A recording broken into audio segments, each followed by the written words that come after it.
Let's stay with police matters, but on a very different note, and bring in Brigadier Athlenda Mathe about a boost to policing. 7 police academies have held passing out parades for newly trained police officers who've successfully completed their 9-month basic police learning development program.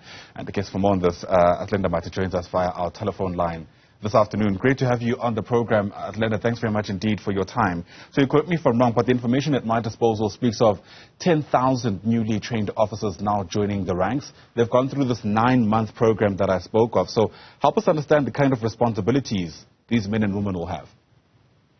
Well, thank you so much, Ayanda, for the opportunity. Let me firstly, on behalf of the National Commissioner and his management team, send our condolences to the family, friends and colleagues of the member whose body was recovered this morning.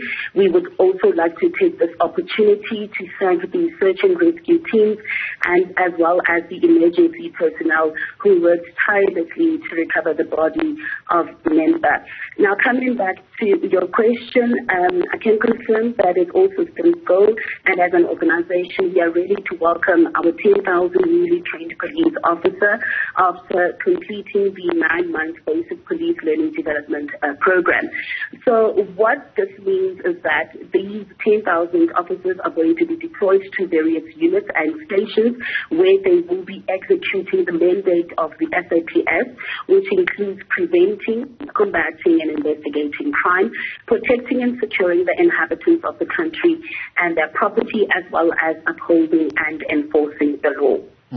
You'll forgive me if these appear to be elementary questions, but help us understand where these people were before they actually took part in this 9-month program. In other words, what were they doing? Okay. So basically, you will recall, Ayanda, that we were unable to recruit and train a lot of police officers for the past 2 years due to the COVID-19 pandemic. We had only managed just to train over about 2,000 reservists and public service act members as fully fledged constables due to the fact that our training entails extensive physical contact. So that also we had to ensure that we comply to the COVID-19 regulations. So I can confirm to you that the 10,000 police officers that are going to be graduating on Tuesday were applicants that applied to join the police service as early back as 2019. We had to then stop that process. I must indicate that during that process, we received more than 500,000 applicants from the youth of South Africa, where they showed interest to join the ranks of the South African Police Service. So due to COVID, as I've indicated, we had to then pause that particular process. And once then we were given the go-ahead to continue with the training, we then proceeded with the recruitment and selection process, which would include taking these applicants through the various stages, which would include your psychometric test, the physical fitness assessments, just to ensure that they are fit enough to be able to chase criminals, as well as medical assessments, because as I've indicated, our training and our work entails being extensive physical training. So we need to ensure that the people that we bring into our ranks are medically fit to join our ranks. So thereafter, we then scaled down, obviously, the numbers. We then got the 10,000, and from April, they've been in the colleges where they were being prepared to serve as men and women in blue.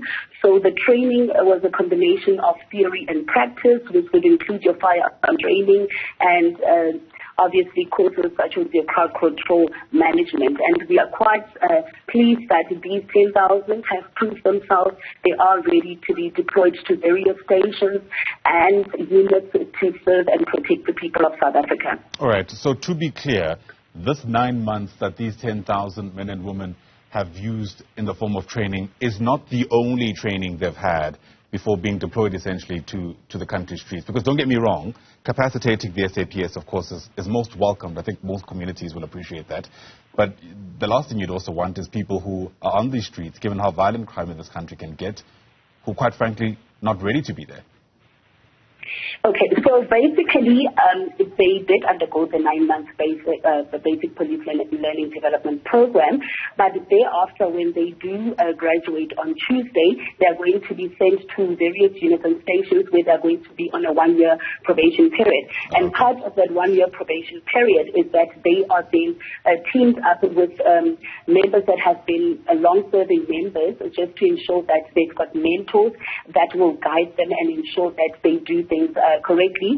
But like I've indicated, we are quite confident of our training standards. We are quite confident that we have produced fully fledged constables that are ready to hit the ground running to serve the people of South Africa. All right, Athlenda Mathe, thanks very much indeed for speaking to us. She is a spokesperson for the SAPS. On Tuesday, that's when these 10,000 men and women are set to join the ranks of the SAPS, now fully fledged constables. Once again, thanks very much indeed for your time.